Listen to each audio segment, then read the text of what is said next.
Gasimbagane Ne Bannamawulire wano ku Radio Simba. Peter Kibazo mu studios ogikwanjulira osibyeyo otya ampuliriza.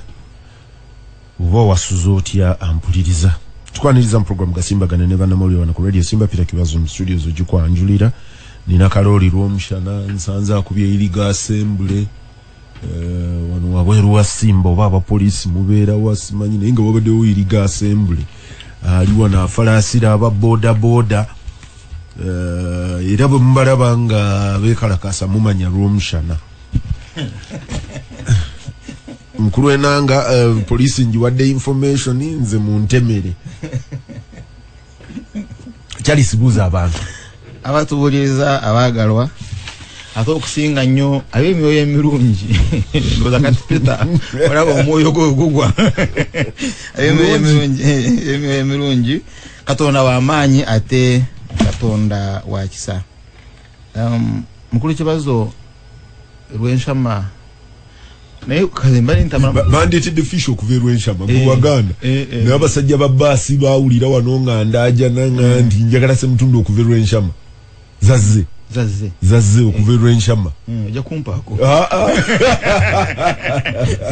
amina kirungi nnyo okuba n'emikwano omwalo baguyitaani Rwomushana wawo akalala ke baŋŋambye lw'ebinyonyi mikindo nja kujjukira kibarama baŋŋambye baagenda ne bazivuba ne bazikalirira with the express. So there is Kazinga, there is Walumiarao, Nguvude Katungulu. I think it's two. Kati Mukulu Kibazo Rwomushana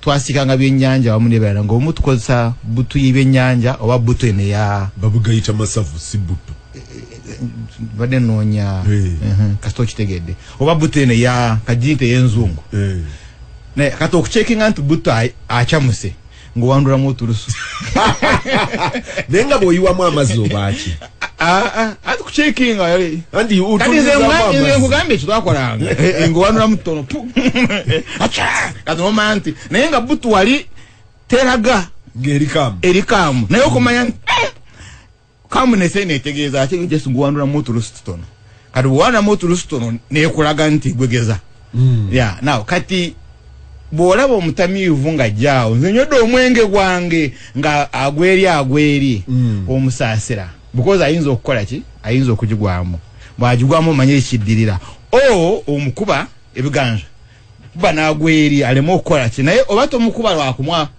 lwakumukyawa naye oba omukuba kukola ki kumutaasa kati ensi yaffe weetuuse buto erikaamu tugitesitinze n'amalusu gaffe tulaba eyokya naye tulemedde mu kibingeri gye tweyisa mbi ino Kibazo omusajja you are driving in a lane joyita this fast lane gw'oli lane naye ayagala ate aveeyo ave mu bypass n'avaayo nga tatunulira mmira Uganda bwe bavuga bwamuvugira emabega oba mu maaso goyina okumwegendereza so yembeera gye tulimu ekibi kitumalawo twesabire.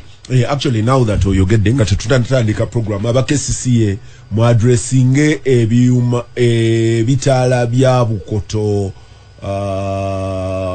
bukoto wano ku St. Luke Church biina fault bita emmotoka emu eva ekisaase waba Rwomushana eba tennaggwerayo mu kkubo nga kizeeyo mu myufu.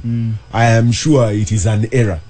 I know that Joe nasanzeewo abasirikale ba traffic nga ba overridings ebitaala basazeewo babikolereko omulimu kubanga byabadde nga bijja kutomereganya abantu naye KCCA ekyo mu kya addressing manyi nti muteekeddwa okubeera ne ttiimu ejjanga ebikeberako enkola yaabyo ekyo bakya addressing of course ekirala kyazi njagala kukubira manyi tekiri very popular naye njagala kugamba abantu abavuga funeral house ogimanyi emmotoka ezitwala emirambo bw'oba ovuga emmotoka etwala emirambo omuntu bw'amala okufa tebeerayo agency ambulance in a right of way.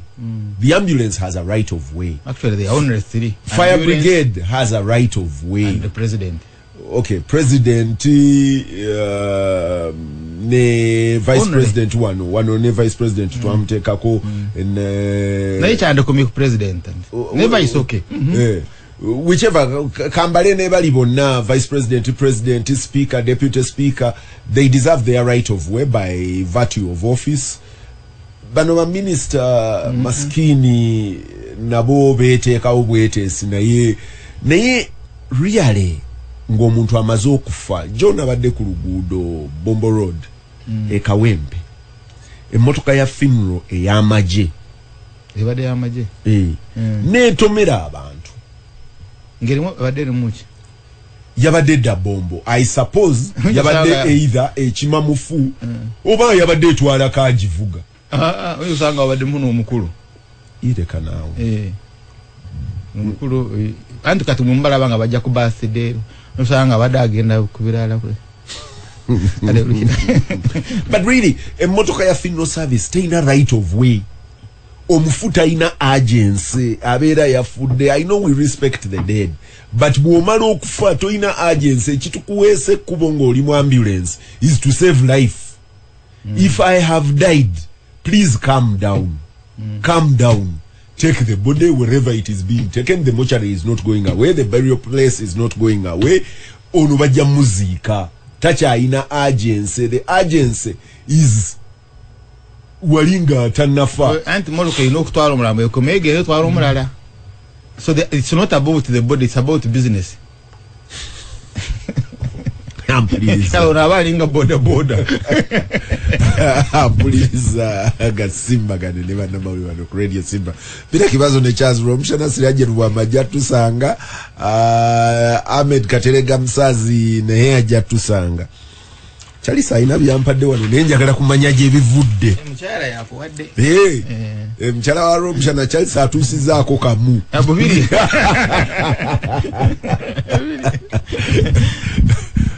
Butuse era neyanziza nja kufuluma nabwo bombi. Mpozi mwagala lutalo. Ampuliriza Gasimbagane Ne Bannamawulire weekend mu mawulire. Manyi nti Kongo kifumba mutuku. Ekyo kitegeera? Barwana. Kongo kifumba mutuku.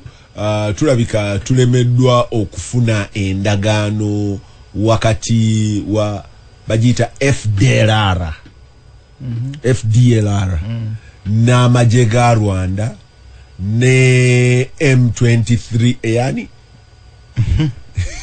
amanya waliwo science naye kale katugambye akagame kale tetumanyi oba yakagame ya ntaganda mwagimalawo. Yes. Ne wasigalawo ya makenga yes.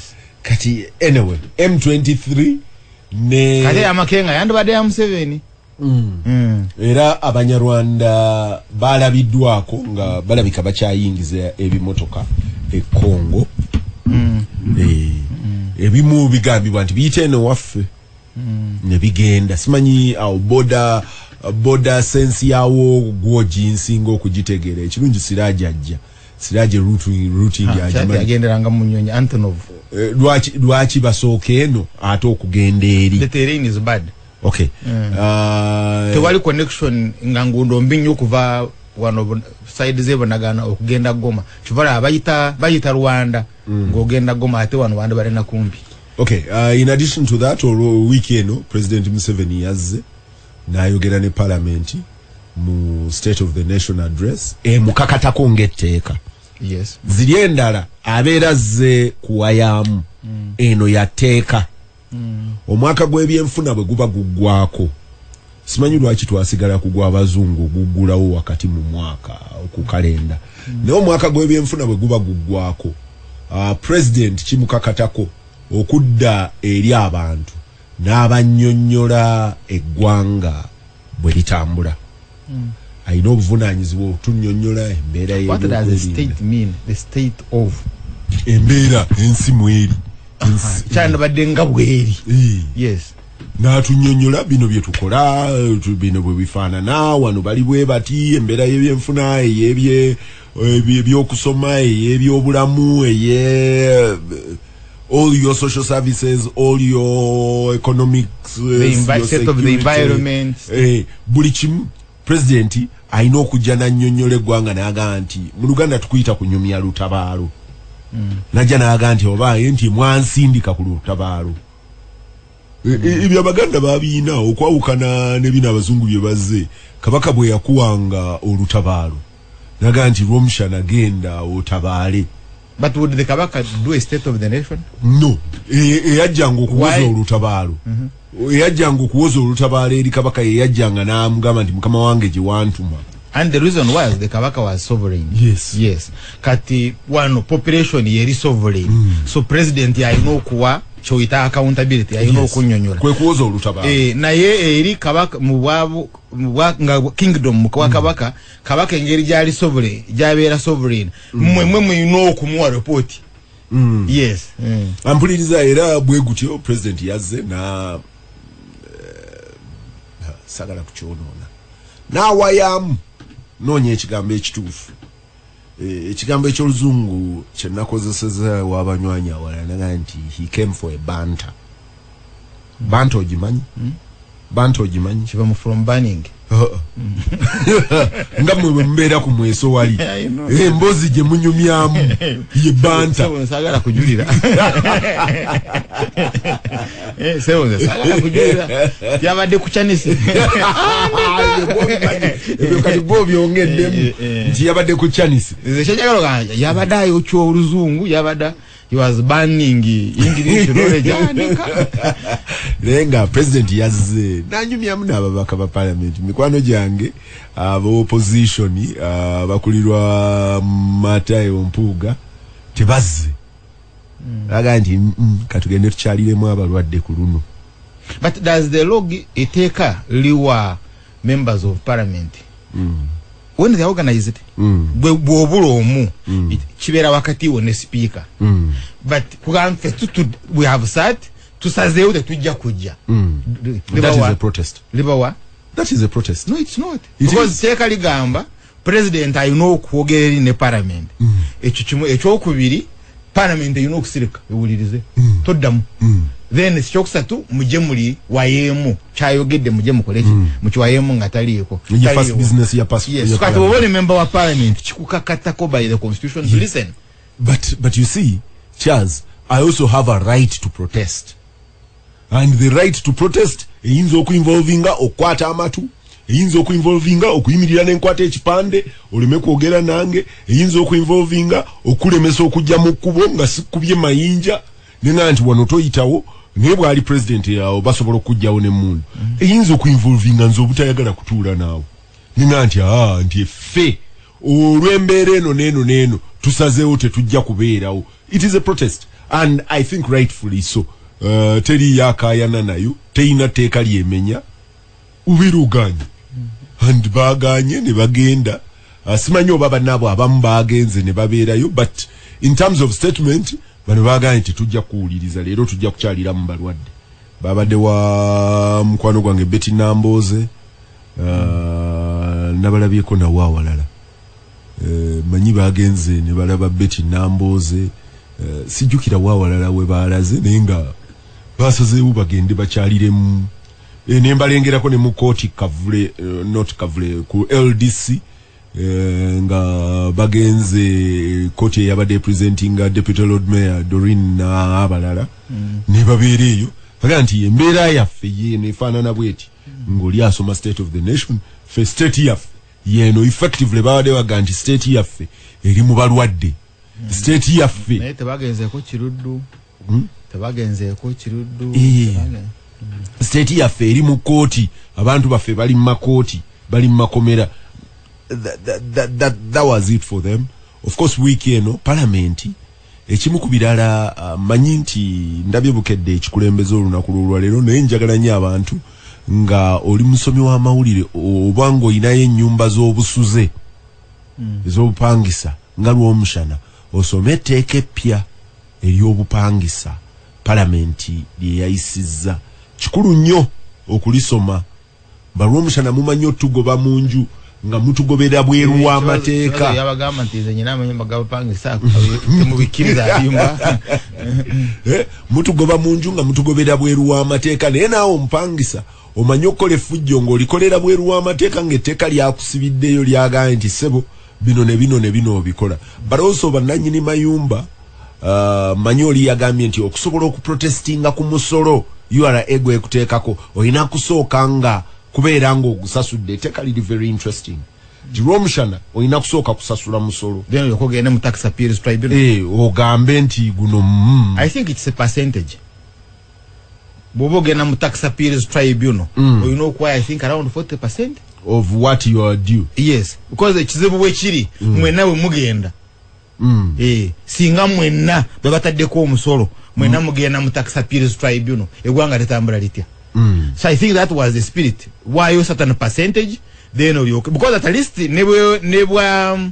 nebweva nga ogwangudde omusango waliwo ensimbi z'okuwa it can't be zero tax yes so why a small percentage and then you abayina amayumba sijjukira gasoba mu sente meka sijjukira currency points babagambye mulina okuwa omusolo gwa bitundu 3 ku buli 100 that is on top of abali mu bitundu ebiwa ground rent bw'oba oli Kampala oli manyi mu municipalities ezisinga oba town councils abantu bawa ground rent naye ogiteeka okwo kati bw'oba obadde ofuna akakadde URA osooka muwaako 7 kati town council yewammwe simanyi Rwomushana waliwo obeera KCC ekujjako mmeka ground rent bwebe ekujjako 17 nga naye omuwe 17 first webuuza because gwe land road gwe land road kawempe land road boss mu Kampala ne Wakiso so go beyond of money you know the city I tell you know the municipality but you see problem where is how would you distress kati oya ina mayumba gabapangisa agayina mu kikomera bobogenda ku distressinga bobogenda gateeka ku siro giteeka ku gate then what happened ku bapangisa no bwana bwabo nanti beba kubendulu beba kubendulu ne bagamba Rwomushana sasura tetulina we tuyita nga bali wawero katusabire musibu nawo kati obero ino okusasula nampuliriza Gasimbagane Ne Bannamawulire ndabye story wano endala eno ya leero sinagisoma saagala nnyo kugyesibako egamba pensioner yafiiriddwa obukadde 10 mu online deal pensioner omanye NSSF yabawadde sente bwe mala okubawa sente kati ono musajja watu naagenda ne bamubalira nti wategedde Rwomushana zireete wano tugende tukuwe omanye ennaku zino bakugamba cryptocurrency ne bakugamba dollar trading ekirasi kijjukira 10 kyaweddewo nalaba wano kakande nalina ebirowoozo bingi nnyo banziteeke wano naye kakande naffe tulinayo omweso ziteekako waliwo amawulire amala mukulu Museveni teyazze ku Heroes Day yabadde Kolomojo actually yabadde capture amawulire genda ayabadde omugenyi omukulu yabadde Nabbanja mkyala Nabbanja so mukulu Museveni teyazze kati gye yabadde agonago amawulire malala naye nze wano teyazze vice president ne president babadde ba meeting abakulu b'Essebbeyi ago mawulire malala capture katuli ku nakulu aba heroes kyazo obigasise tuli ku mukolo ogw'eggwanga ogwa Heroes Day mukulu Museveni teyazze ayina ogukolera ayandabadde omulala nga addako who is the vice president naye teyakoze eki teyazze ayabaddewo is the prime minister kati prime minister bwajja nga ye mugenyi omukulu chief justice ajja atya in protocol nga justice ye number 3 number 4 kubanga number 1 president, number 2 vice president, number 3 speaker, number 4 chief justice. Yes. Kati prime minister number 7 I think bwembasiri mukyalo yena jali kati emugenyi omukulu delegate bam delegating bamalo kuneligating obuyinzo wasuminga kwa number 1 echwali kidwawa kakati ye mugenyi omukulu kati chief justice agira atya somanya bayabaddeyo Siraje ono yatero bigoberera chief justice yazze samulabyeko tebamwanjulira mwana Haji Kigongo yabaddeyo mu order of presidents wano mu government Haji Kigongo tali mu government no mu government order of presidents chairman WNRM bomala okujjako president vice president speaker chief justice ne ba deputies babo ababiri tubeera tuwezeza mukaga number 7 is vice chairman NRM number 8 is the right honorable prime minister yajanga number 8 kati awo ne tutandika okukkirira kati number 8 ye yabadde chief ye yabadde omukulu now the only time I don't see a problem bwe baba delegating the only kati gobera nga gwe mukulu the only time mukulu Museveni okumanya abadde delegated mu speech ya Museveni yayongedde mu kigambo kye okujja okulamusa abantu the only time mukulu Museveni watajja ku mukolo kulira omukolo gw'eggwanga no yali mu UN kati now and he sent I think he was out of the country and he had delegating Haji Kigongo you remember that time I don't know why this time they are delegating Haji Kigongo wangogerera ku order of precedence ngabo ojogera but the fundamental question is helicopter weri the helicopter is there chichicha abadde akola jena jali ekibadde kisinga a national function enkambi ya nnaku esoka muluma yabadde enkambi nga ino okwetola district eziranya wali mitawanejo but you see all of that tebali kibadde kigana mukulu kuyimiriza eri naja n'ennyonyi na presidinga nagira ine case bino bibadde ku kalenda byonna bisingana byombi yabadde abikola ekizibu kyokka nti eri yabadde ne vice president sindika ku budget ampuliriza Gasimbagane Ne Bannamawulire Siraje buuza abantu abatuliriza mbalamusizaako nnyo tusereeti nange ababbi banyingiridde ekiro sawa musanvu sole nadde nzirukira nduulu agenza okuddanga n'omwange mulimu omunyazi nga mulaba bulungi emabega w'oluggi ku kisenge n'omuluzi okola kyona nga yogera mpala ebirowoozo byalowoozezza fe yakugyeko ne right yokuba enduulu byalowooza nti mulimu asukka mwani kati ne mukuba n'oluggi n'agwa ku kitala ne mugwira kwenti tandika okumukuba nankuba evivi n'engweri nsituka mulwaneko edomola nekigwo ekyamazzi nenserera awo namulabye ng'asemba abulirayo ogenda okudda nga simu 3 ne decoder ya DSTV babitutte yakwatiddwa ekisa 12 n'aleeta akasimu akakadde n'akateeka mu dirisa yange era kati teyafunye baguzi oba yakoze eki kati police yedda suspect bana abamanyi ne Siraje ne bamudiza n'essimu ampuliriza Gasimbagane Ne Bannamawulire wano ku Radio Simba tukomawo Gasimbagane Ne Bannamawulire wano ku Radio Simba pira kibazo mu studio zo gikwanjulira Siraje Rubama Ahmed Katerega Musazi Charles Rwomushana ne Aisha Kabanda Siraje amawulire osanze tuyiseemu muge tusobodde ebirala kati tukuwadde leave njagala kugenda butereevu ku state of the nation address president yazze n'ayogera n'eggwanga okiyise eki banta owange ombeeredde ki ombeeredde ki Uganda kiboziboza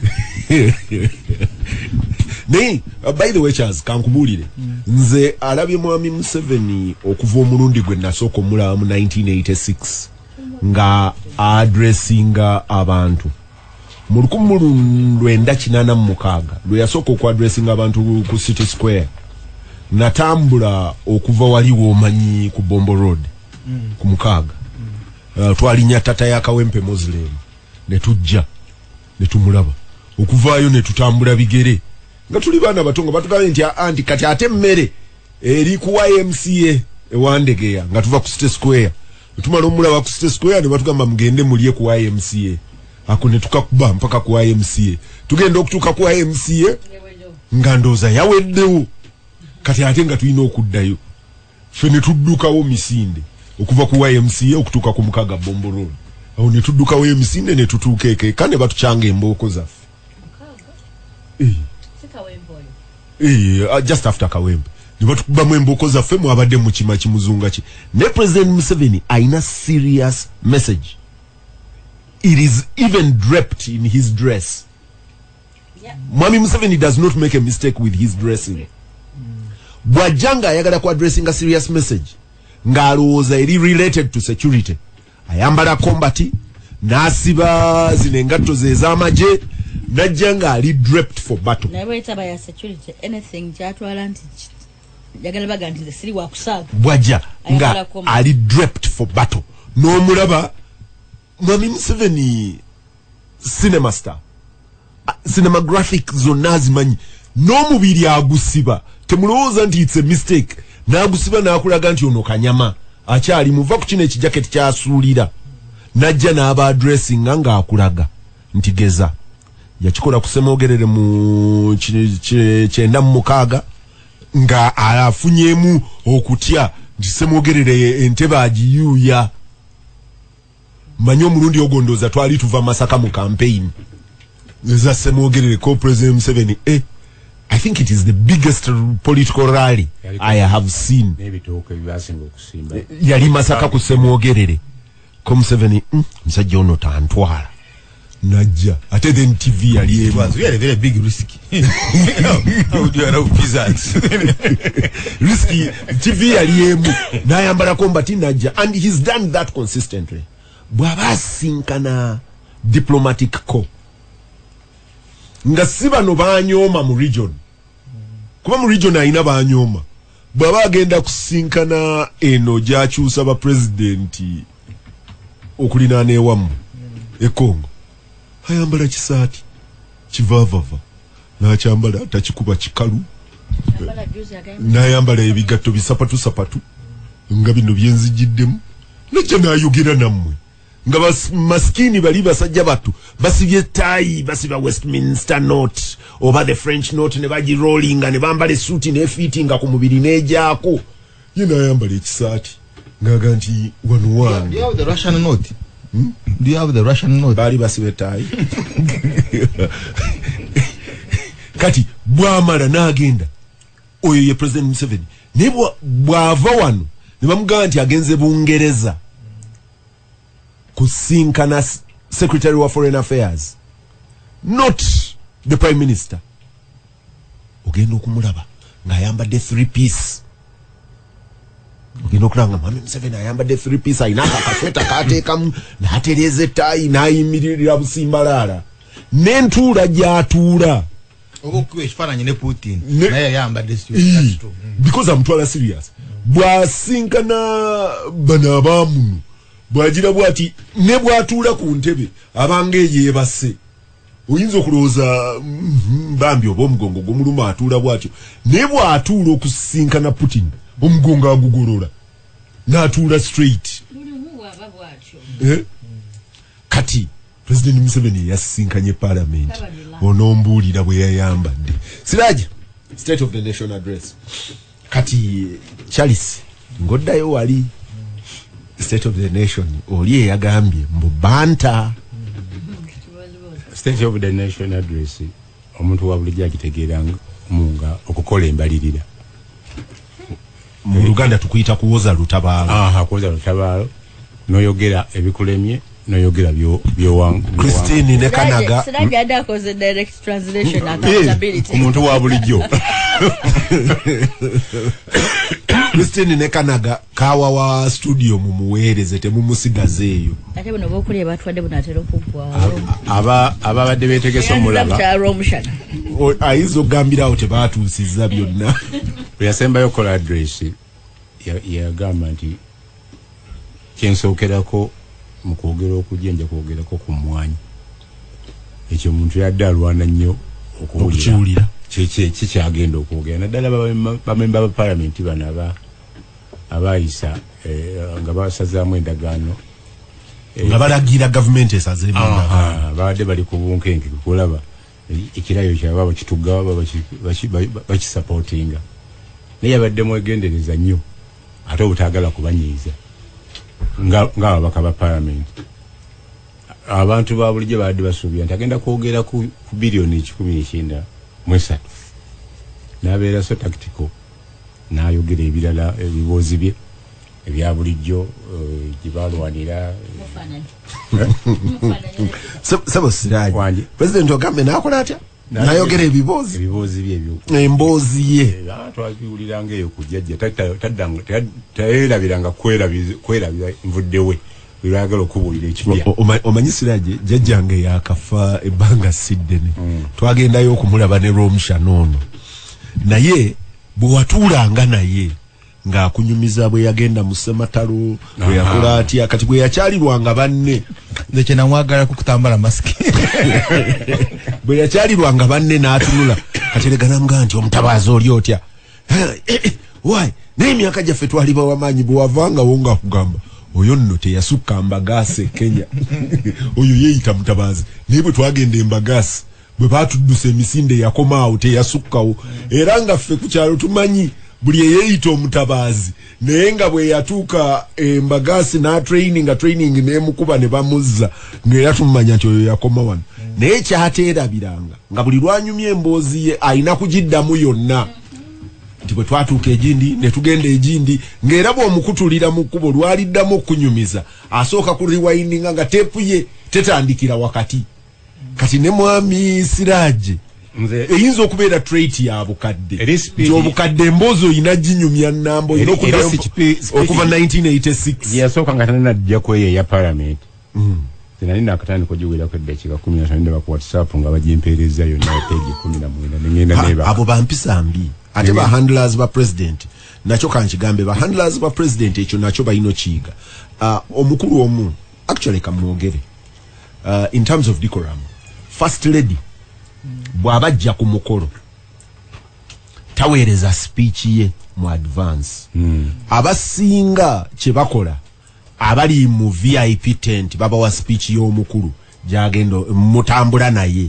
ne first lady abantu be bamugamba nti ato baweereza ki speech and I think for decorum it is very good asoma speech ye ng'ali wali mu maaso nga muyina ku attendinga ku ye si ku lupapula luno kubanga bwe bagibawa gobeera wagisomye eddanga wabitegedde ng'oddayo kasimu ko ng'onyumya kati bw'oba oyina chance ya internet waali naye kati ye kyakola asooka kusoma speech ye neggo ne balyoka babawa kopi kati ate aba President Museveni aba atandika okwogera olumu aba tannatandika ng'ono mu bya covid nga bagibaweereza yonna kakati ng'obuuza naye esawo zange eza TV nteekako zaki lwaki abaana tebalaba mu katuuni so kasita speech ngiina era eno ya parliament senga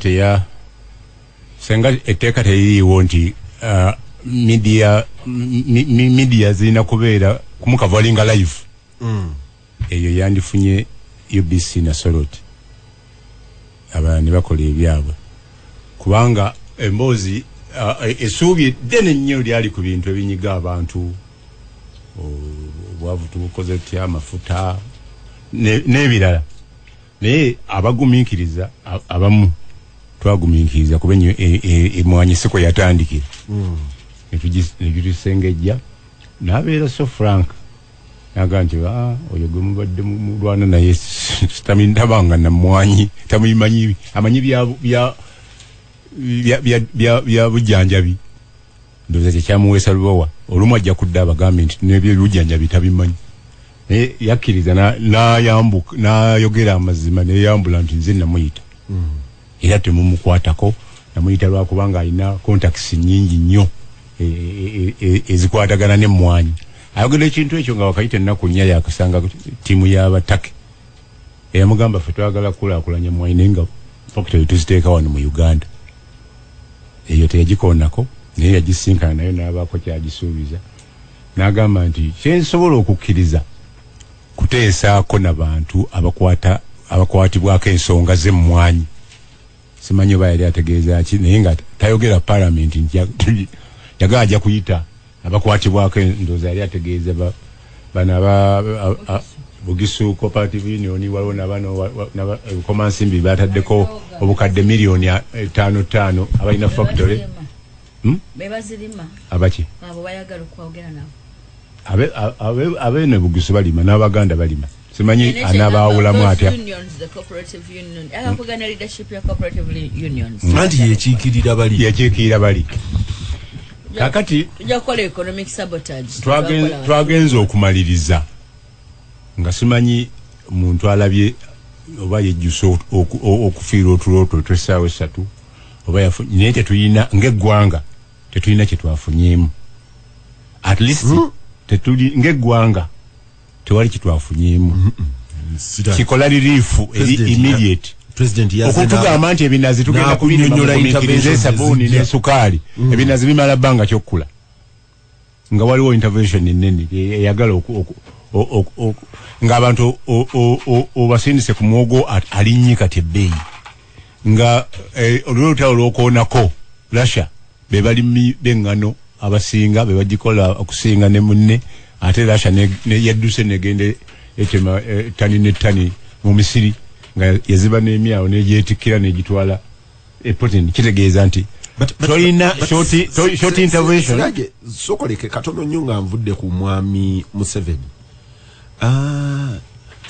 I think ngensi naddala Abafirika tulina okuddamu okwerowooza ennyo. Nalabye mwami Kagame nga I think it was on his Twitter handle nga akaayana ngaga nti naye kituswazizza nnyo ng'ensi y'abaddugavu erina massive arable land okubeera nga ensi y'abantu miliyoni 4 Ukraine omuyaga gw'olutalo bwe gwagizunzizza ffenna tuyayibuya ng'abuuza nti kisoboka kitya nti okubeera ffenna nga Ukraine nsi ebeera mu muzira half the year ffenna yeetuliisa nakirabye nga kati Rwanda mwami Kagame solution je yataddewo simanyi nti esoboka because I don't know whether he has the arable land to but identifying the problem for me was a master stroke for him.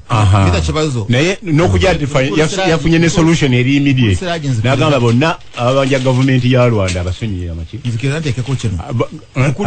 government bebanja eya Rwanda abasonyiye amabanja the larger issue ku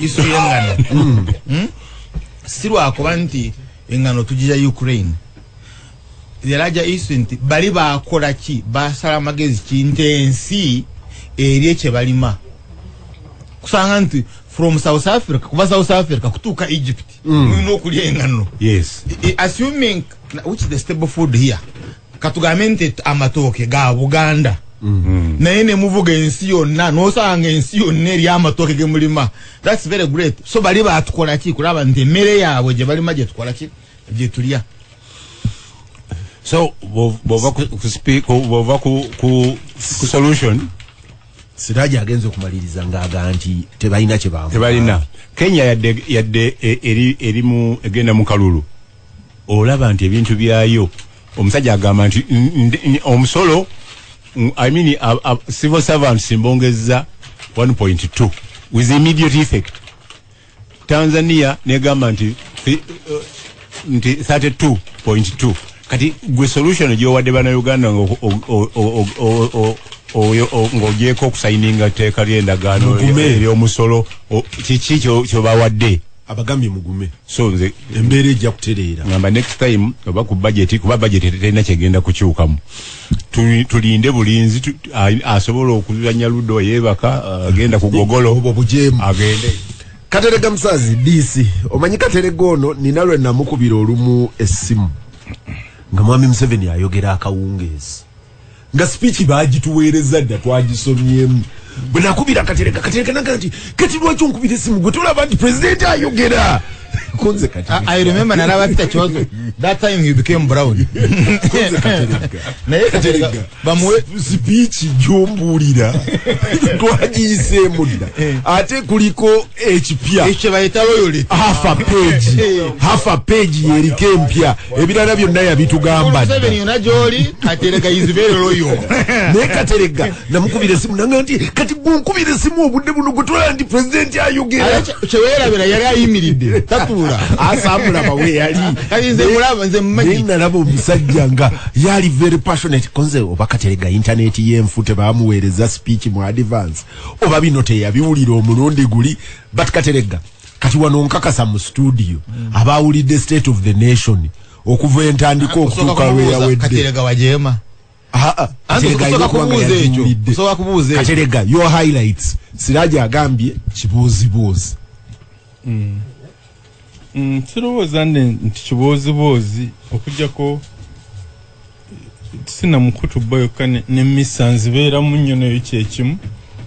Waliwo lumu abalokole baali batujeregedda nga tusoma nti abasiraamu n'abakatuliki okusaba kwabwe tekuviira ddala ku ntobo ya mitima gyabwe wabula baabawa kuramuwaka esaala mbu baabalokole nga bwe bijja mu mwoyo kwolwo kuba ndooza waliwo ne mwoyo wajjira oba ne boogera ennimi nti bwe kibeera nti naye omukatuliki n'omusiraamu okuva January okutuuka December essaawa bwe ziti alina bw'asaba bwe bati ku lunaku bwe ruti nti meya kuramuwaka naye kiyinza okuba nga si kituufu kuba n'abalokola ate nabo mbabeeramu nabo nga kuramuwaka oyo mugira ki mulabayo kakati na bino ebya state of the nation address ekyo nakyo mwekiri era oyinza okwesanga nga abantu mu kusaba olumu basumagiriramu nga biri bo okujjako weba faazi oba seeka waatuyogerako ku current affairs awo ne bagiriramu bwe bati ate osangamu olumu omutiitiizi nga tayagala nakwogera ku ki ku current affairs. So ne state of the nation address egwa mu ttuluba eryo president aba akakaatikibwako ono yakiise accountability yakiise ki kuwoza olutabaalo ate asooka n'ayogera ebikoleddwa ate linga yayogera nti byajja okukola obanga n'ebimu neliri yabyogera olumu nga n'ebimu tebinnakolebwa kyangu omuntu okuba board ekyo tekyewuunyisa n'akatono okujjako bw'obanga bannamawulire abaakolerako biseera by'aba Idi Amin ye nga Amin yafuba okulaba nti aba ne headline bw'azuula nti byayogedde tebibakutte mu babiro nga waakiri ayongeramu ekikye nali ndaba mu in Uganda nti olutalo wakati wa Uganda ne Tanzania bwe lwabowalinga ennyo nga ne speculation abamulebe Tanzania bagijjanga kuba Kenya kubayo Tanzania tukuba quietly kati ngene Uganda we wavayo ku mawulire amatono yeri mugabagaba wedde kaminaga nti lwaki twonoona ssente n'obulamu nze ne Nyerere tujje nakivubo wano tuleete Muhammad Ali nga erifali tukubagane nze nali mukubi wa bikonde anaasinga ng'eggwanga liwangudde wadi media yonna nekitwala ng'ekikulu naye kakati bwe tuddayo ku kino Katerega lindako omanyi naawe ogenda okuwunzika ng'ofaanana Siraaji wandi bino bya kibuuzibuuzi bikubula ebinyumya ng'onyumyamu awo ebya Moses ebya Muhammad Ali ebyaki. I hope that's the statement you are making. Kitegeeza kye natandise nkugamba nti olw'okuba noluba luwalo olwa buli lunaku olwa buli mwaka bwe bikubula onyumyawo ekibuuzi nga president ayogera byakoze ne byanaakola ebyomwaka guno biba tebyawukana ennyo n'ebyomwaka oguwedde kyangu omuntu okukitwala ku sayidi eyo naye kyendowooza nti sikisaanidde kibe bwe kityo tutekwa tukimanyiire nti kiina kuba kityo ekyandowooza ate tebyetaaga kulimbiramu na kusabuwalizaamu nti osanyusa audience ndowooza kyetaaga obeere realistic president kyakola ku lwange naye nze ku lwange ono yayogedde ekyemmwanyi ate lisiti ndowooza baalina essuubi ku mmwanyi naye myaka gyensanvu nali muto naye nga ngoberera ndowooza oba gwali 7 76 Ndoze Moses Ali yali minisita w'ebyensimbi balangirira ebbeeyi y'ebintu kakati nze mu lokalite yange Semba buli kyenzijukira nti waliwo okukaka ku buli kintu. For example, Kabalagala yali ku sente 10 naye twali tulina ow'eggombola baali bamuyita Haji Serwadda Mungu amusaasire ng'agezaako kumwenfuusinga mu katale nti abeere ku sente 5 kati ng'omwana omuteeki kyenzijukira kuba kye nalinamu interest bali Kabalagala ne bamukweka naye twagenda okutuuka mu mwaka ogwa 77 nga Kabalagala tumulira ku nnusu namba ekitegeeza ali okulangirira ebbeeyi y'ebintu measure zonna ze baateekinga era nalabyeko noza Sunday Monitor yabadde ne story tebyakola Amini yabirangiriranga fotos and beverages ejja kukola bweti sukali ne bamuweereze Masaka biki abo agent ne ba governor nga bamuwa bana abasubuzi nga bamutunda mu black market. So okudda mu ensobi ezengeri president alimbe gwanga tutako okukola kino nangiridde kino kati buli company ejja kukola bweti nibitakola akubuulidde amazima kubisoboka n'ebitasoboka nsobira nze katerega oze mu theory yakyo ne bante eri gwe kyakuweeseza omuzindalo nga nti Katerega ono okwawukana n'abali mu studio abalala yawuliriza gwe kyenkakasako oli Katerega gwe nakubira essimu nanga bava ku ssimu omusajja ayogera oyo gwe mbadde njagala am pointing it out nti for me the highlights yabadde 1 2 3 ebyo naye kati naawe ozze mu kiboozibozi mbadde manyi nti mwabo oyagala kudda mu samare eyo ate gye mwage nti yabowaringa no problem nadde ndowooza nti njagalako okukola analysis mu speech anti kati kayogerera tonnatuuka ku speech otubuulira ebifa ku speech. Is right.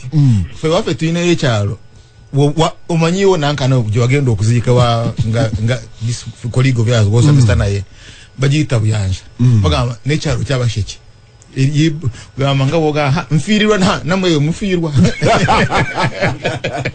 tubayita Abasheki kati ye agamba speech njikuddiremu mu Abasheki so I agree with you. Naye ku muntu wabulijjo kyeyandisinze okwagala oba kyeyandibadde asuubira ekyakoleddwa omuntu kyabadde bakritiki kye bagamba nti yandibadde alangira bino namire kyonge nkyadde tekyetaagisa naye yalaze interventions ezisoboka ezisobola okukolebwa. For example ababadde mu busuubuzi balinayo sente zino eza baziyita batya medium and small enterprises bazifuna mu commercial banks bazifuna nga tonnatuuka ku PDM bazifuna mu commercial banks ate commercial banks olwokuba zirina sente zaazo ziri endala tezaagala zibuulira bantu naye nga gye ziri ku magoba amatono ennyo eyo post covid kakati programu ez'okulwanyisa obwavu ezibaddewo era ezo ezikyagenda mu maaso emyoga y'abakyala abavubuka parish development model kubanga tulina obligation eri abatuwuliriza sente z'oyogerako eziri ku low interest eziri available for the small and medium term enterprise interest yazo eriki mwagayinzo honorable mwagane Aisha bayinzo okunyamba naye ekyokubiri procedure yazo okuzifuna eyawukana ne procedure efuna loan endala mu banka eyawukanamu kubanga zo si za buli omu ezo ziriyo mmeka tujja kudda ewamuwanga because Katerega kankubuulire UDB bagiwa sente ez'okuwola abantu conditions zeeyina nga tebasobola kuzijjayo abeewozi nga tebasobola kufulfillinga conditions ezo UDB kye yakola neekwata sente ezo negenda ezigulamu bonds ne treasury bills era ku nkomerero y'omwaka ng'ereturninga a very profitable balance sheet ngegamba nakola amagoba ne bakayana bwe bakayana ne bagenda ono kapowa Operation Wealth Creation mukwano gwa Rwomushana etuwa Red Bull n'amazzi oyo bwagenda okukayana naga nti sente zaffe bangambye by then abamugamba bali babiri bombi bali ba dons ku university omu yasigala yenna kawa omu ye secretary to the treasury bamugamba nti bano tie sente mu kifo kyoziwola abantu bazisuubudde mu sente ne badduka embuga ne bagamba mukulu president naga nti omuwala bamugobe owa UDB governor wa Bank of Uganda, the deputy governor at the time nagamba president tumuwe chance akunnyonnyole chala nagende wa president ne bannyonnyolanga ne baliwe bali aba Operation Wealth Creation ne the current PSST n'abannyonnyola naga nti zino ze conditions banka kweziwolera sente zifaanana bwe ziti ti abeewozi bammwe bafaanana bwe bati abamu bampandiikira ese abamu bampeereza SMS abamu bankubira akasimu ne baga nti muwanga yandifarinze General Weggulu yandifarinze nagamba kwezo conditions tekuliiko zifuna ki sente ti ne mukama wange nze mpa ode mpandiike egamba nti akuweereza ese WhatsApp ode mpandiike akuweereza ese akuwa WhatsApp akuweereza ese ya page 2 oba page emu gwe muwe olina adda kuba amateeka n'ababuuza nti etteeka ligamba litya nti byakola byebiri muki muteeka baavaayo abagambye tujja kulaba n'olwaleero tannabeera conditions eziwola abantu sente bano boyita aba small ne medium term enterprise tebazisobola aba UDB bagamba nti bo teba incubating businesses tojja naka business nti katandika ne bakuwa sente ino kubanga ekoze ekinga ebaddewo nga ne conditions ziri ozifulfil ne baba kyusirizaamu kusinzira ku kiri embarrassment yali mu twalina mu finance committee ninzigirayo Kasaija abeewozi abeewoleza microfinance nga microfinance netteeka ligamba ejja kuweza small and medium enterprises tosukka milioni nyingi ennyo 4 nemuganda esebo tunano ku list bano batwala bilioni 3 abo bali mu saako bangi nisi saako eno kampuni yatwala 3 nekoma nawo gwokusatu tongamba kuliftinga veil ojja kuleeta ebizibu wange kyonna arrangement yakukireka akoza abantu bagenda kulwala emitima umanyi finance esasula bangi kati oba yakusasulire isi waliwo otuuka n'ospressinga abantu musajja yakyogerako luli naga bannange muntu ana mu ddwaliro bw'oba yagala kulaga abantu ne za microfinance eza sako nazo bazibba ogenda kulwaza abantu pressure kugamba nti neza microfinance tebaziwola bano ab'omukatale tebaziwola bawajjere nze kugambye nalaga ne wali ne benzira mu motoka nkujjayo list nenjikuleetera tebangire abazifuna kaprimoka ne bakategula nesobola okulaga list ey'abazifuna nakiragamize ga minister kyokumbuliremu era bwe bwagala kumanya olutalo olwaddako olulalaawo ndikubulira nga okyadde katereka maliriza kati ne sente ezo tewali biba perfect kati ne UDB by the way neze bogerako UDB omanyi kati nze ennaku zino mbuuza how much kati UDB the last time we gave it money ne UDC twekomitinga okuteekayo bilioni ebyo 5 bilioni 5 biteeke mu dola ze dola nga million dollars nga 10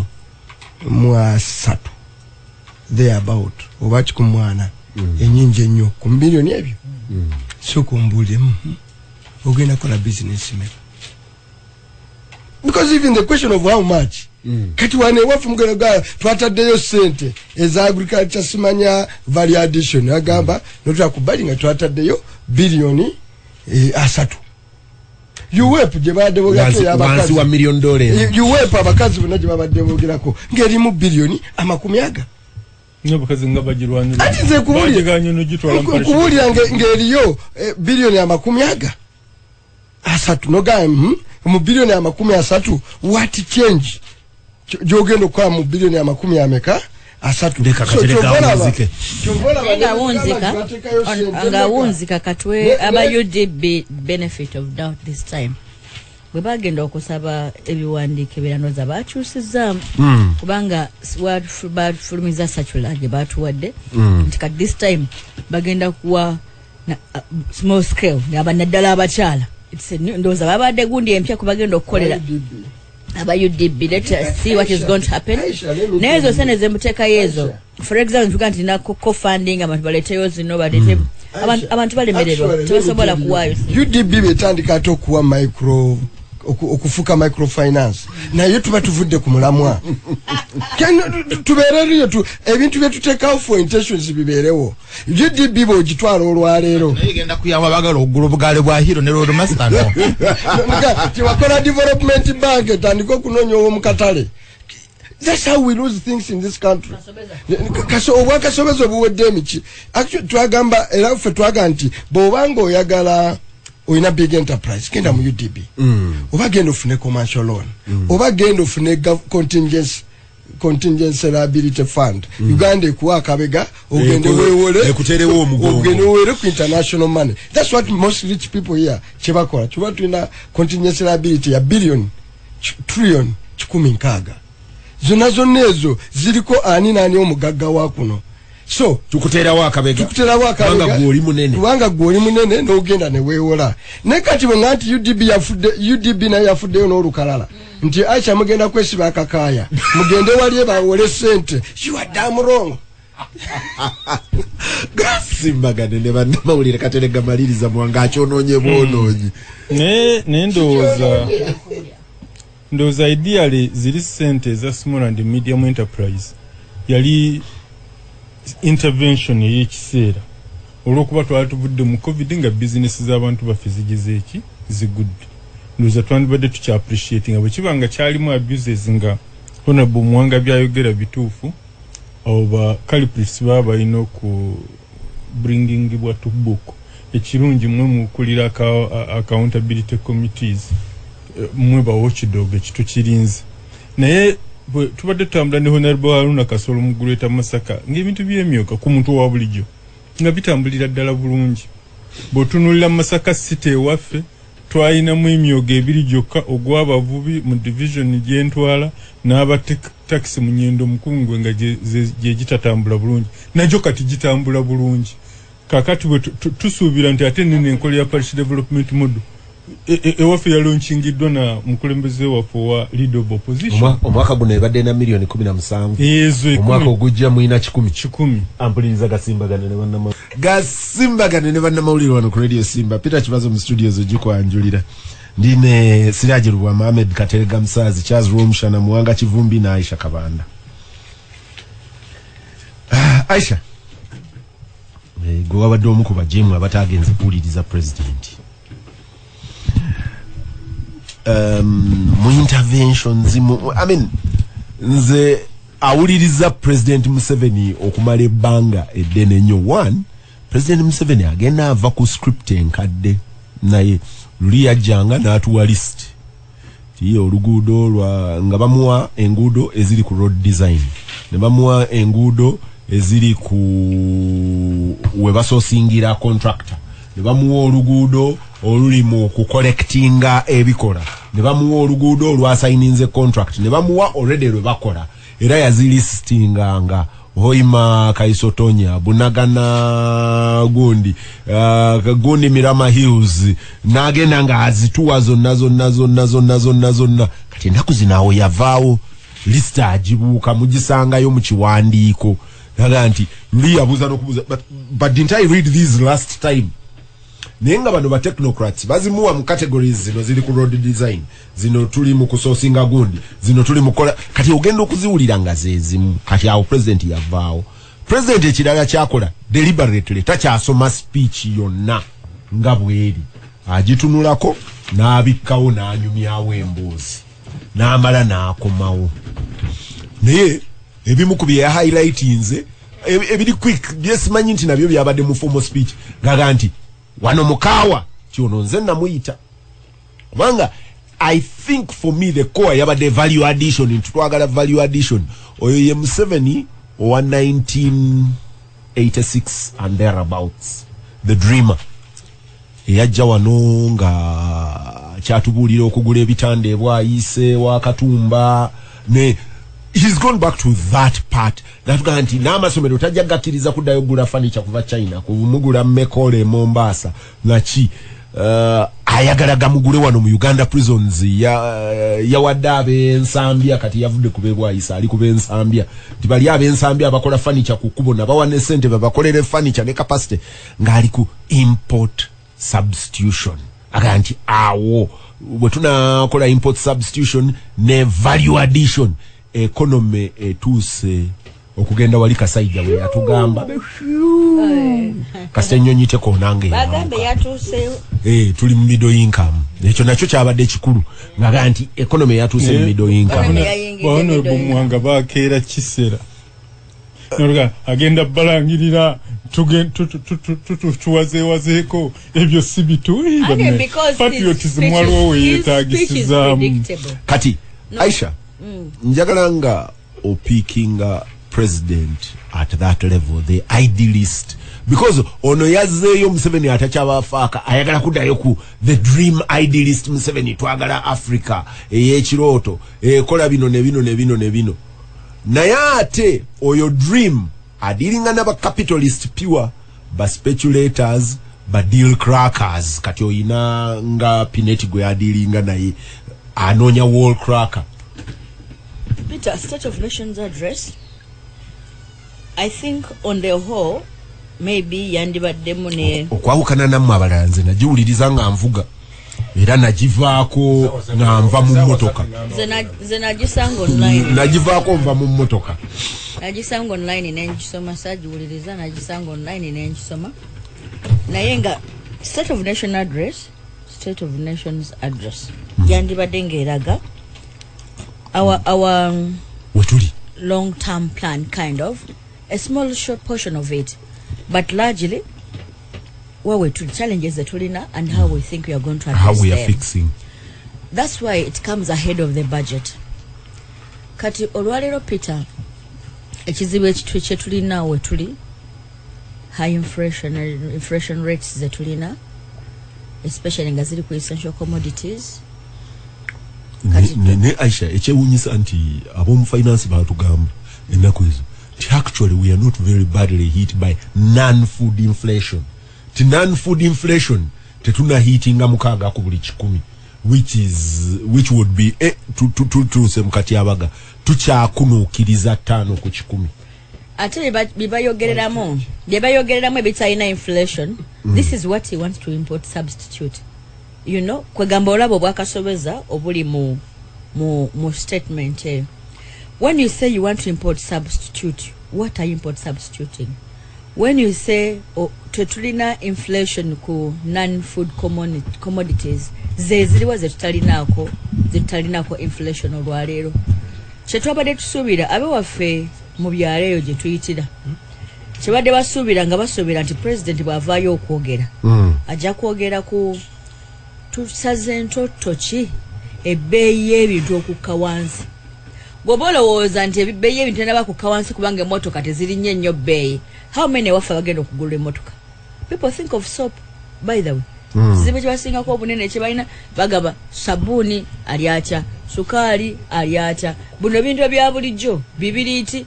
Someone yali akola analysis nyamabega twagulanga kabiriiti siringi 5. Olwaliro ekibiri tebakigula siringi 5, I don't know, babisatu simanyi.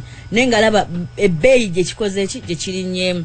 So abantu badde basuubira statement ya president yandibadde eraga kyokusobola okuaddressinga ebbeeyi y'ebirime y'ebizibu bye tulina wano. Ekisooka kyokola either okendeza government expenditure, tugenda kendeza government expenditure okusobola okuba nti omusolo gwaffe tegugenda nnyawo gugende wano. Bw'okendeza government expenditure ate nobeera ng'okendeza ku misolo oba oliawo. None of ebyo tebiriko n'ekimu ku speech bye yakozeeko. Tugenda kendeza ku musolo tusuubira, tugenda okendeza ku musolo ku kino, tugenda okendeza kati amafuta ge galidinga emiwendo egisinga okulinnya. Diesel ge mafuta gagenda mu bimotoka ebitambuza ebintu byaffe. Diesel bw'alinnya waggulu Pito tugamba otya nti ebbeeyi y'ebirime tegenda kulinnya y'emmere gye tuli kubanga diesel ali waggulu olwaleero twepankanga nga tuzina linoonya emmotoka olw'okubanga nkyali mu kirasi y'abafuna empola empola nanoonya emmotoka ya diesel tukanoonya emmotoka eneenywa empola empola kubanga diesel yewe sente entono olwaleero diesel wa sente nnyingi nnyo okusinga ki okusinga petrol so bw'obanga tomaze kutoyiiyiza nsala ntya emiwendo gya bino ebirinnya naddala amafuta speech eyo gy'okoze mu kifeero ekyo okolera State of Nations Address eba tekoze eki eba tekoze ku nsonga za bulijjo bw'obanga for a long time abantu baka president kana tubulira birala simanye temugula ntebe z'egiri naki for a long time era manyi naye yasoma mu economics we okusobola okuyamba abantu government erina okusala ku government expenditure bakiyimbe for a very long time buli kanaku creating a new administrations buli kanaku creating a new constituencies bano mwanga nga tibana kujja mu parliament I think 2006 the 6th parliament had 256 members of parliament. Today it has more than doubled. 500. You can imagine. It has more than doubled. Kati bogeno kwogera gye tuli notatulaga nti ebyo bifaako. Olwaleero nze nyene ensonga ngezako consulting aba lawyers. Tulabo batugenda mu court nabadde njogera nabo. Olina eriya abakozi ba government abatunulidde akatyabaga ak'okugibwako omusaala without notice. Njena kuze mwezi nga lumono atuka pa perero genda kubajjako kati totubuulidde abo mweyo State of Nations Address yo Fegombe tulina abasawo be bayita ba enrolled nurse 35 come 1st July bagamba bagenda kubajjako abenga tibakyali bakozi ba government bwe bava wani agenda okuweereza abantu ngana katolere tubadde understaffed bo bajja omurundi gumu 1 anagenda okukola ku bantu malwaliro 2 bo bagenda kubeerawo bati 3 wetegeeza okubasasula enzako yabwe nga government so the larger part of it ngojjeko ebiroto bya Museveni byoga nti yayina ebiroto bye n'abivaako speech ye yabadde teyaddressinga akatyabaga ketulina olwaliro akatyabaga ketulina ka miwendo egirinnya akatyabaga kalaka human rights ziri abused every time and then akatyabaga ketulimu olwaleero ka impunity of government officers ebibaddewo naye speech eyo ne bweno tuli omwaka yawedde n'ogwaddako teyagala kubikolako kitegeeza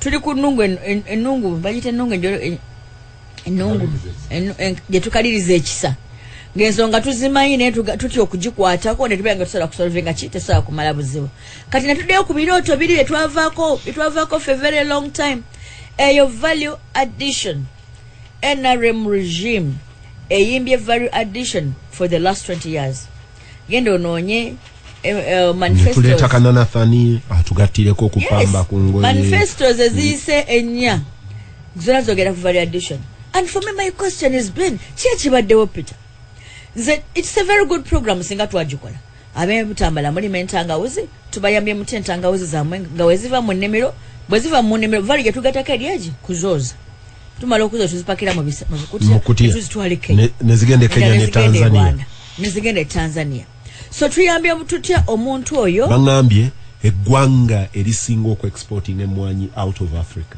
very interestingly is Egypt mwe muzirima wano mwenna nebazikuŋŋanyiza ewaabwe that's what is emmwanyi obakaawa mwe bwe muzirima wano mwenna bwe muzituuse Mombasa zisibira Cairo n'aba Ethiopia bazitwala Cairo we Cairo nga zirongoosa yamanya obutale we buli yamanya abasiikira e Europe gye bali saabasiikira kuno abasiikira e Europe ng'abaweereza nga batunda era ye yasinga okutunda emmwanyi out of Africa era yomukube tusinga ozibuuza Peter kyoyinza obutamanya okubuuza abantu ye Cairo azishika mu Arabu asimanyi anoba middlemen pagamenti bazisiika Cairo nayo middlemen nabo bazikuŋŋanya bukuŋŋanya ku chain eno which is a very legitimate statement eya value chain n'oli asiika e Cairo naye si mu Arabu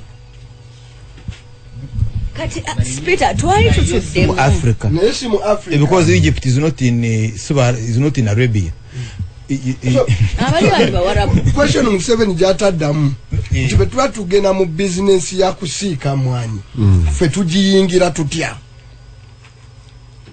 okitegedde ffe abalimi b'emmwanyi abaddugavu tuyingira tutya mu business yokusiika ki emwanyi sikufuna muzungu ajasikire wane mwanyi. That is the problem. Abo tubadde nabo tulina kyagalanya akolera wano, tulina yugakofa akolera wano, tulina kibinga akolera wano. Yali program ya DFI. Aisha mugenze nemwogera ku Misiri kyawukanako katono naye nga byebimu media ya wano erina kyetatu yambye ku Africa Union Summit eyabadde mu West Africa wano. Major Jessica Alpo yatukiikirira abakulembeze ba Africa basalawo okutuma chairman waabwe wa Senegal agende wa Putin bamusende bino ebyengano n'ebirala byetujjayo bibenga bigira ki Putin naye ng'agambye obuzibu si bwange bali abaki abali naye owa BBC yagenda okumalirizanga ne Misiri nawe Misiri ndabanga bekolera ebintu byabwe bingi nnyo naye engano gye balya kuba omugaati y'emmere yayo enkulu nga ebitundu 8 babadde babijja Russia naki Ukraine. I was ningambolo mu Africa ne Misiri awo katerega we natandikidde mwami Kagame we yatugambye nti kituswaza ffe ng'Abafirika. Of course intervention ye gye saawuli kiswaza ye yakakimanya nandi kyatuswaziza kino kyaswazibyaawe yakakimanya. Aisha maliriza kumanya information lunagenda mu Washington College ne yamaje ninasanga Defense College nasanga mukwano gwa Rwomushana ndi mumanya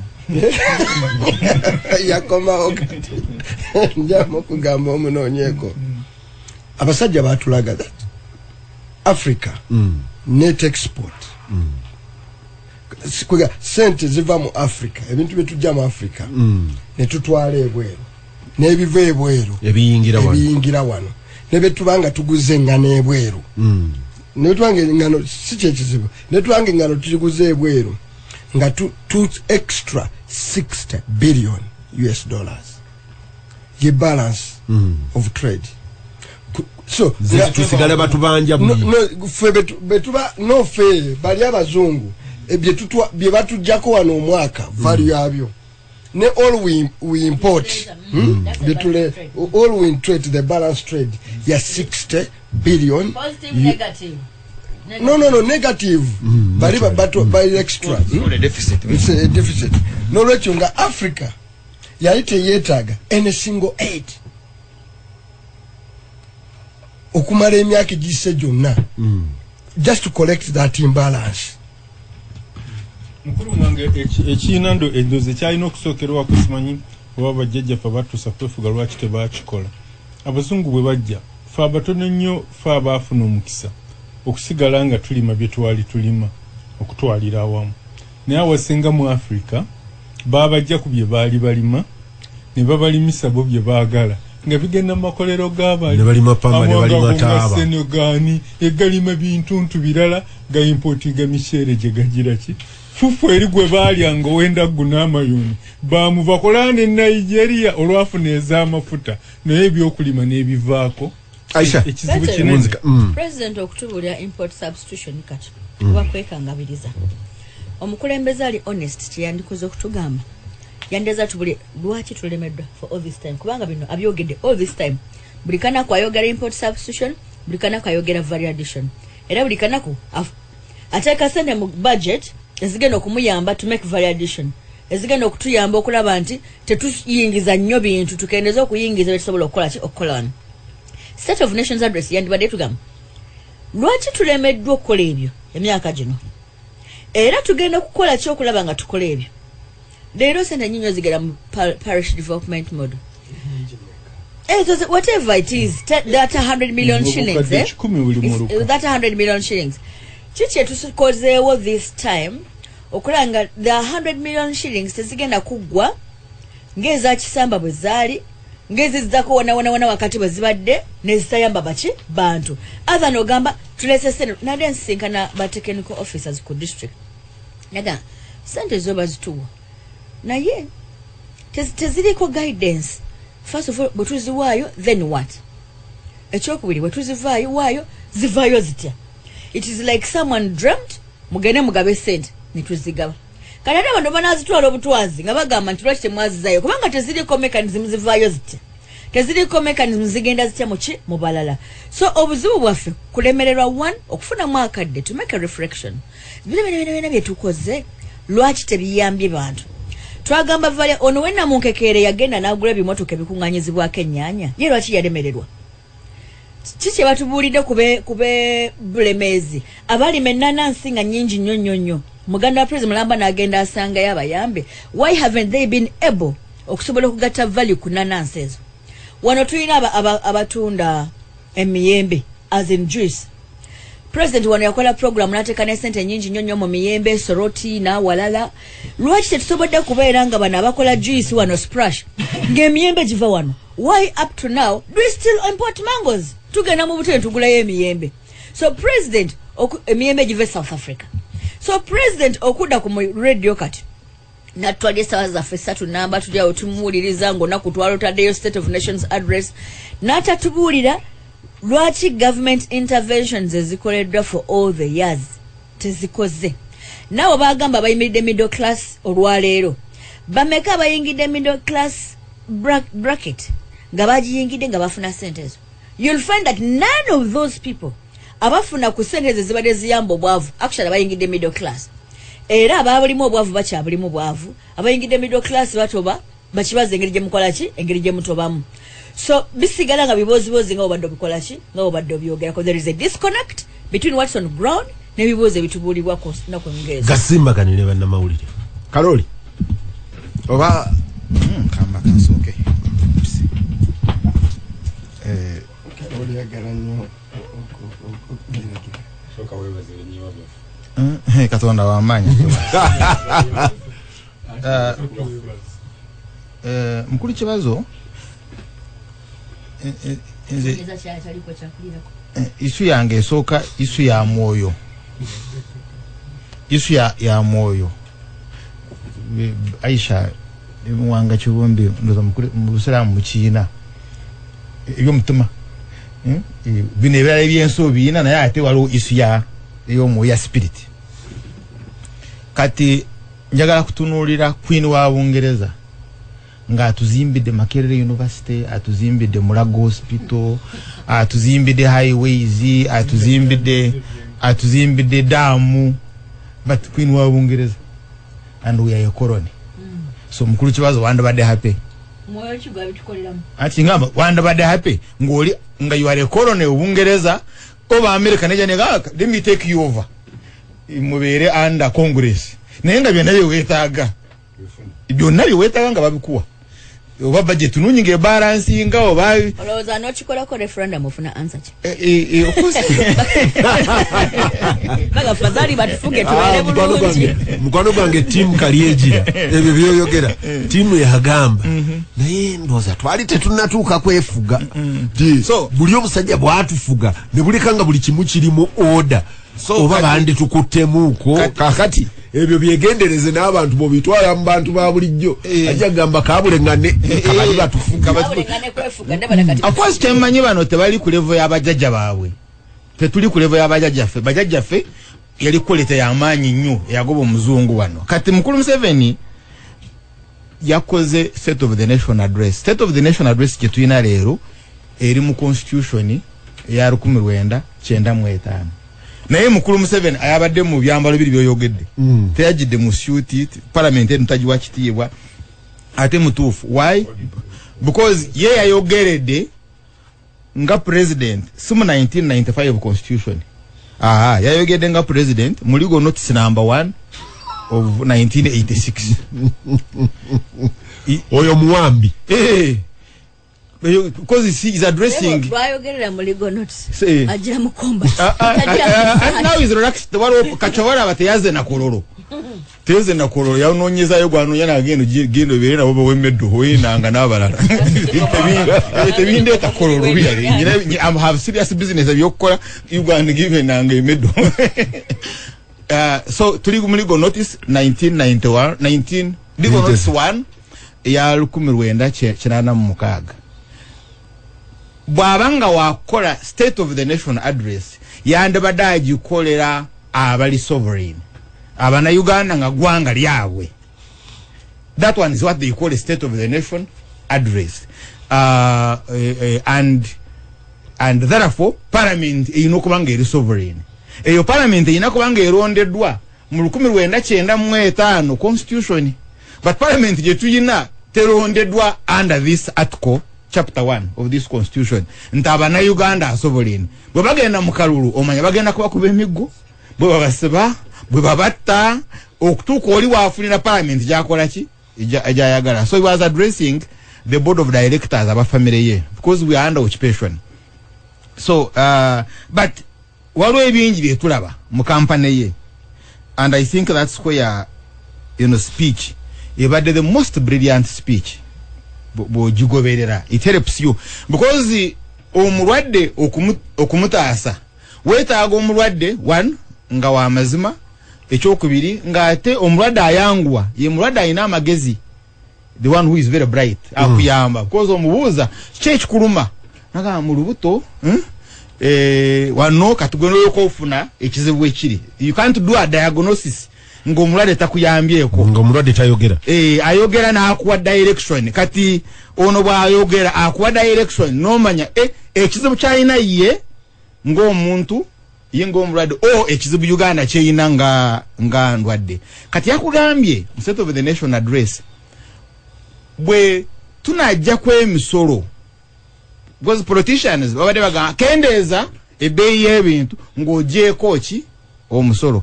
Ye n'agamba bwe tujjako omusolo mujja kugula bingi, you'll buy a lot of fuel if we reduce the tax on fuel. Ebbeeyi n'ekendera ey'omusolo y'amafuta mujja kukozesa amafuta mangi. Bwe munaakozesa amafuta mangi gajja kulya reserves. So ekizibu kya mukulu Museveni the strategic foreign currency reserves etuyina ng'alaba zigenda, and I think that is very very important. Chola agamba tunatera tukutuke. So let me look at the figures.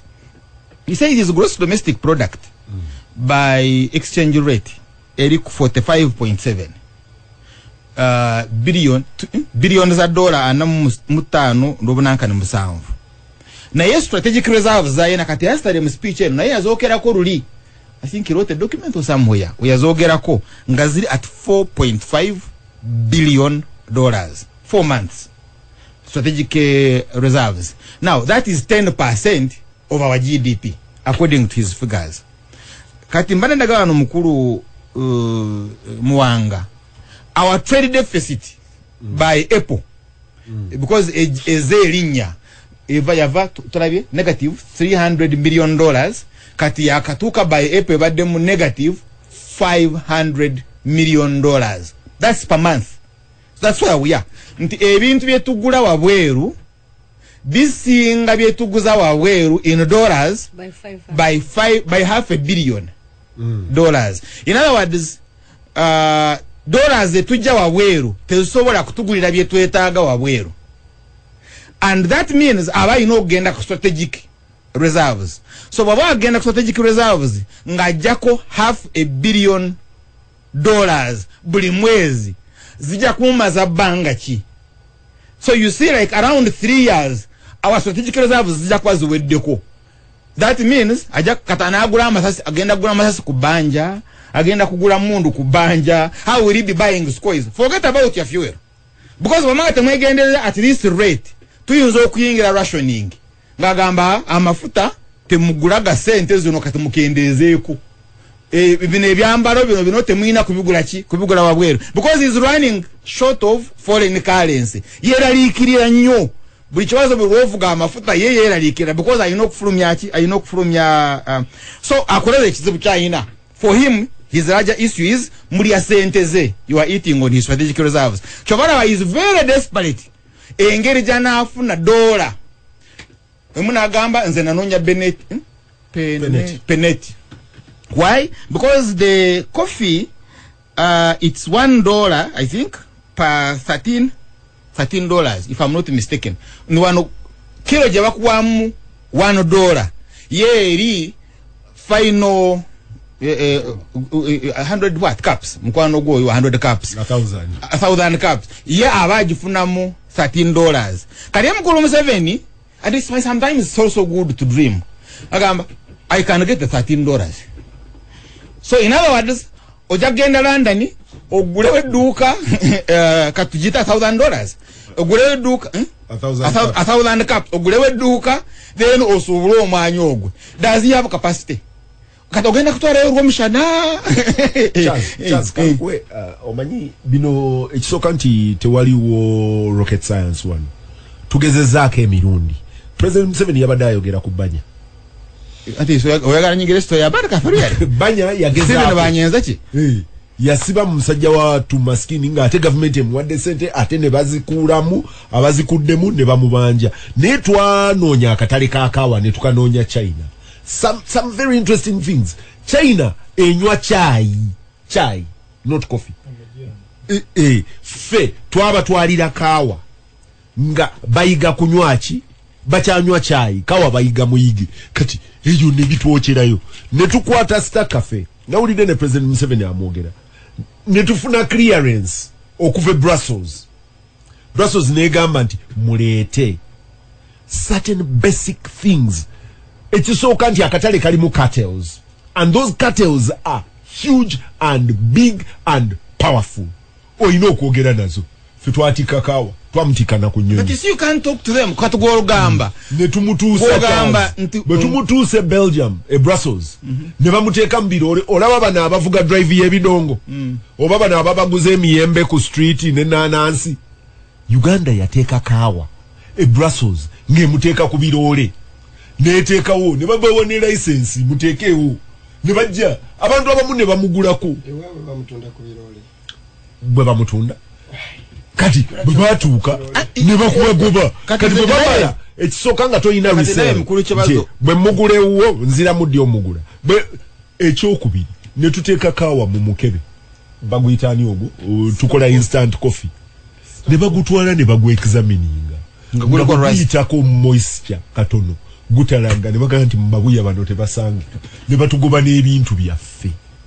But also kangenene ku chapineti tulimba ensi etambula in different directions. Europe and America, the most dominant coffee now is brewed coffee. Ono gwe bafumba mu kyuma. See instant coffee. Because of health concerns, abantu bwe bagaggawala tebanywa instant coffee.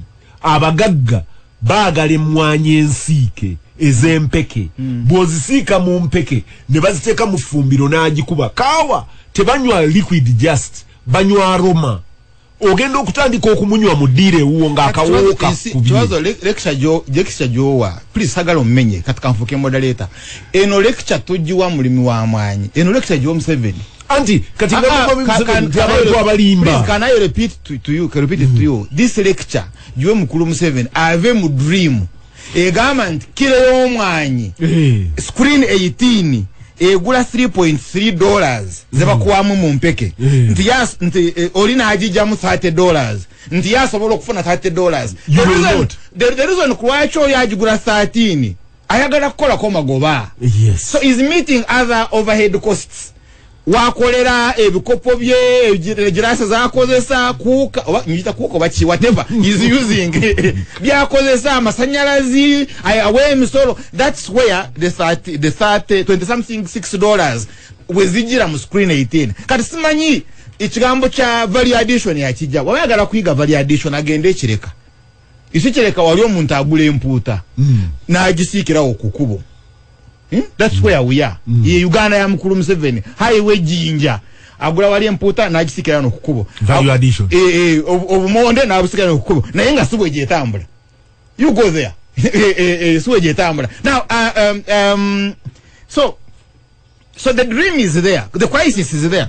Wanji the crisis is there. How do we survive crash? Because we are going to collapse at this rate of our consumption. Now let me, because we would inquire then malecha middle income status. Now I didn't forget ku highway ninda ngemuru kategenda nyonge omuliro nga kikwati ndira sebo ngategenda kumbe wadre bus egenda kukola ensobi eve mulene ere yingire mulene nentomere katogenda kuchekanga moroka eno bagiteeka mu akuma akalaga akasobola okumanya nti avuga eri moroka musiru these cars now eziva wabweru kati nayendaga avuga moroka eri tayina magezi kogamba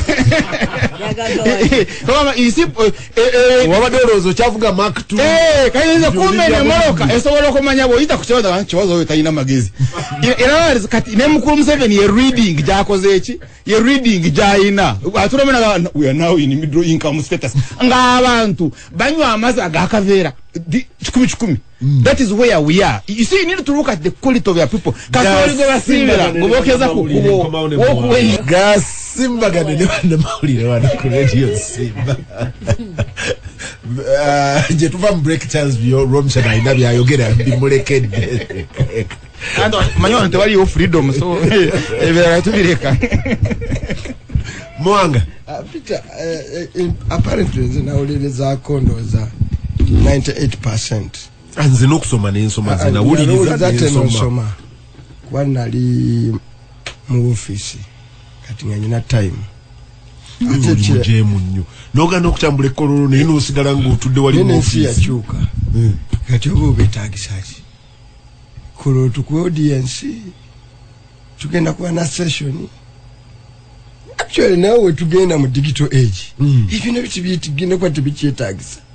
Atulewe ngabo yatulanga mu covid n'ayogera naffe ebyo nabyo kati nayo stone age katonga tunavuga dibenziza nakunganyiza abantu abameka wali ekololo ne mutte naku biri abasirikale ne mutusibirawo kololo yenna benzi yagitutte mu kyaro triple A abantu bazokulaba benzi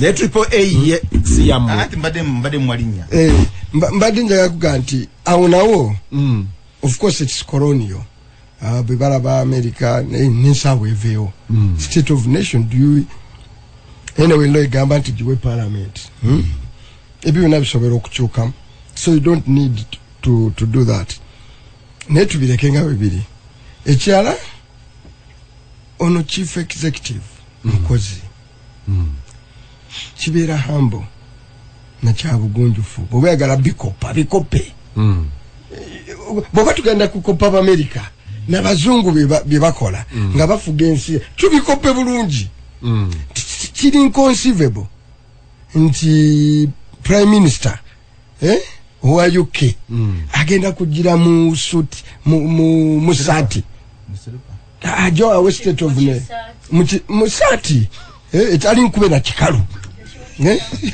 etali you see unless what wade explanation into oli problem batono yakamba kayagala build Uganda Charles nakugambye bwaba agenda ku addressing abawe ekitibwa ayambala 3-piece suit mumanya asiba Westminster note oba French note nga a meeting abawe ekitibwa bwa meeting abano no first of all kuno yabadeta anywerako n'omoji kuno yabadeta meeting bu meetings parliament yabadya yogereri Uganda yabadda kola state of the nation eri eggwanga lyonna let's be what it is byabazungu bebabireta nti waste olaba ne Ssaabasajja Kabaka nga anaakola ekyo tumanyi wayambalira olubugo n'ayambala you know busuuti really nawo omusajja tumugamba abamusisinkana bamugambeko kwegamba tosobola kugamba nga boogenda okulambula ku nte era n'ofaanana kyekimu kwa lwagenda okulambula ku nte era esati gyabayambaddeeyo okay nelojja okwogera naffe tebaba nangoye zikyala nedda so gyogenderafe twabanga abavulu twabanga n'ezikyala bako ekifaananyi ng'alambula ente yali tali mu sati yemu eyo enjeru eyo naye ina nyingi so tosobola kubeera sati gyogenderamu munte n'ogijjiramu okwogerera eggwanga you are the same level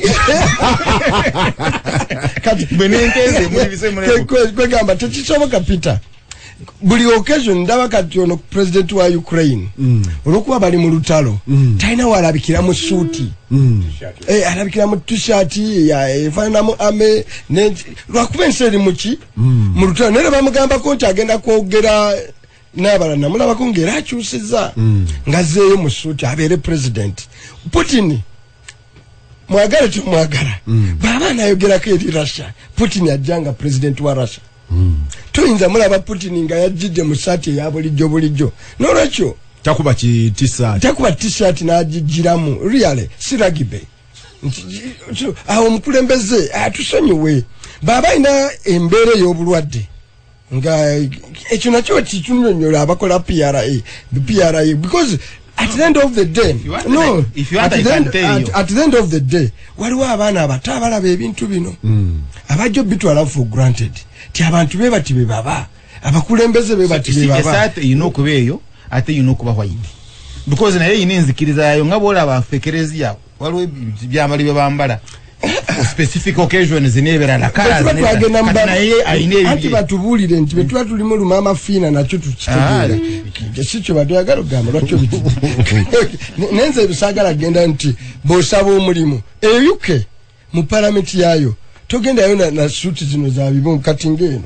tibagikukirizaayo ino empala eno nga ngitaddeko tibagikukkiriza specifically a dark color bo bagamba twakola bino ebyaffe ono najjira mu African dress so tuba tubikope ekyokubiri yes state of nation debate eri mu Africa entuufu Peter tusobola tutya naffe okufuuka ba stakeholder mu global economy eyo debate teriiko kuwananya buli mukulembeze ne buli mun Africa jina naye kyetulugendo nakyo si kya ku inventing a wheel twebuze nti abalala bayingiddewo batya Peter mutuka muti olwaleero nti Samsung yayingira akatale k'essimu from South Korea neyenyigawo Japan yenyigayo etya mu katale k'emmotoka netukano kadominatinga. We can do research bintu bingi nnyo olwaleero tulina ekizibu kya oil onasiika butto gwe tunywa n'omu ava Egypt omulala ava Vietnam genda katere k'omuceere waliwo ebintu tugambe Cambodia ebadde mu lutalo ne Vietnam zo zenyize zitya mu katale k'omuceere by the way nemwanyi nemwanyi they are now big players mukatale k'emwanyi zo zikikoze Malaysia yatuka kyo genda okudominating akatale ka cooking oil mu binazi tusobola ogambe tusobola tutya obutafaanana Kachira oba Meta because ne debate wangi tusinga okubeera nayo nti mugamba tuleete ba investor musajja najja alima ebikajjo buli amuliraanye envunza ne zimuluma munda mu ye n'akola n'ekisaawe ky'ennyonyi n'ateeka mu golf course ennyingi these are live examples era n'akola muli eringa faamu y'abantu bannakunkunye dda n'obuuza nti abaana aba bameka basomedde mu establishment eyo ne bagenda mu ssomero lyalina ng'erya Aga Khan you do primary school oyina workers because these are live examples oyina workers you have a primary school called Aga Khan primary school abakolera ewuwo tebasobola kusomesa baana mu ssomero lyokoze nabo weebali so nga tunatunyumiza sitole y'abapeneti bagamba nti the game changer bana abaliwo bo ba game changer esomero ya abagenda okunywa sukali eyo no one of the most malicious statements from me no really I can't say bana because we need to wage war then you see you make sugar you are your flagship yo wano okozesa abantu baffe you have a primary school go omukozi wa sukali n'okozesa na hospital not even a hospital ayina ne hospital agamba abakolayo they don't qualify to go to his primary school so they cannot qualify him to go to his hospital gwabakolera so to flagging aba investor ba Africa I mean Peter njaga kutegeza abatuliriza tutunulira endagaano ya bujagali ennaku zino ani agikola si omu ate banadini. Okay? So they say. Eyewawe Bungereza France je bali mumbiri. Bali munsi Katonda gye yasuubiza kuno okufaanana. Omusajja ajja kuno ng'agamba nti nze n'eddiini njikiririzaamu. Najja mu Africa buli mwaka n'anyakula $1 million 7. Nga zitwaddenga n'anyaga without a heart. Oyo ye mukwano ono ba president ba Africa abo be babembejja nti be banunuzi ba Africa. These are criminal fellows. No, nzembabulire. Bwanga kinsosa.